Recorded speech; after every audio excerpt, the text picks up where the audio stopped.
A few days ago, we all woke up to images of a massive blaze that had erupted on the top of the Ghazipur landfill. Toxic fumes choked parts of the capital, but it's an event that if you live in Delhi or around Delhi, it's actually become annual news for Delhiites.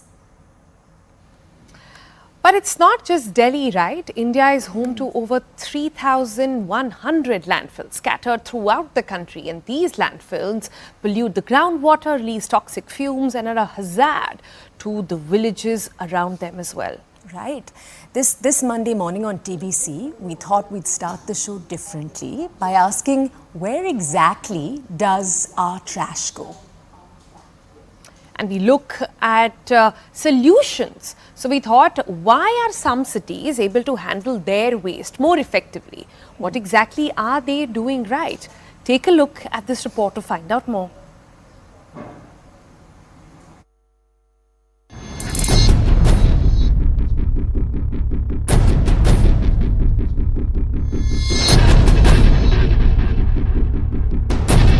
When you throw your trash in the nation's capital, where does it go?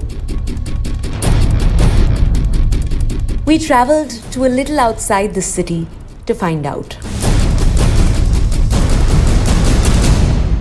We're here at Ghazipur. Ghazipur is one of the 3 landfills that Delhi uses, and this is the one you possibly hear of the most. Just a few days ago, it's right here that fires were reported.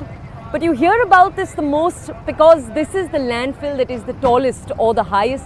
It's the one that's going to take the most time for Delhiites to see the end of.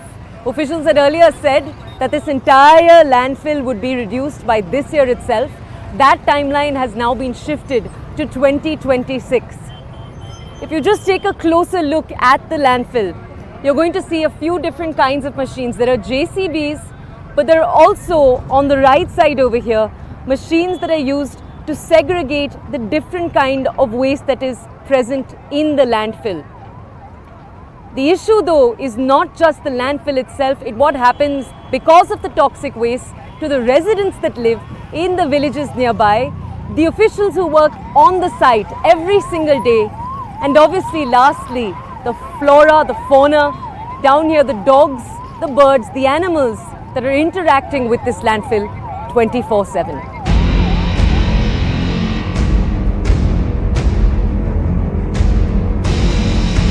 Delhi's landfills are a tale as old as time. But to understand why they've become a pervasive problem, we sat down with Dr. Suneel Pandey, an expert in municipal waste management and a director at TERI.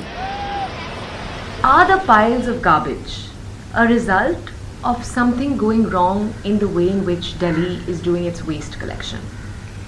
Yeah, if you look at historically and true to present context as well to some extent, what we have been doing for last 25-30 years or so is collecting all the garbage, not trying to segregate much and sending everything to disposal. And that was the cheapest option if you see the expenses which corporation make on waste management. That was the cheapest option, and that is how it was done. And over the period now this problem has taken a different level. These have become garbage mountains in Delhi at the 3 locations. Around 11,000 tons of municipal solid waste gets generated in Delhi, and processing has gone up because of several interventions of Supreme Court and NGT, and also Ministry's recent interest post Swachh Bharat Mission. But still, I mean, if you look at around 3,500 tons of waste per day still goes to the landfill site. Is it many interventions? Is it one kind of intervention implemented in a larger way that's needed? Yeah, if you look at solid waste management rules, which were notified first initially in 2000 and also 2016, the emphasis is on segregation of waste at the source preferably. So the moment waste is generated, either at the household level or at the institutional level or at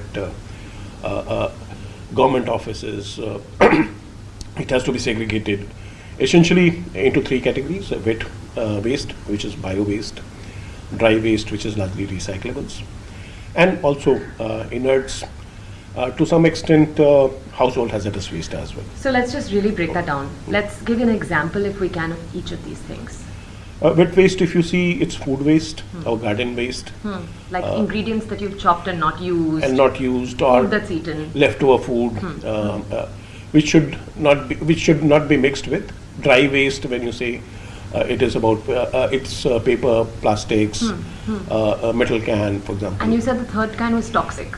Third is household hazardous waste, like sanitary waste, sanitary napkins, used sanitary napkins, leftover medicines, bulbs, tubes, fuse bulb tubes, exhausted batteries. So these three categories essentially shouldn't be mixed, and better you segregate, the more effectively you deal with them.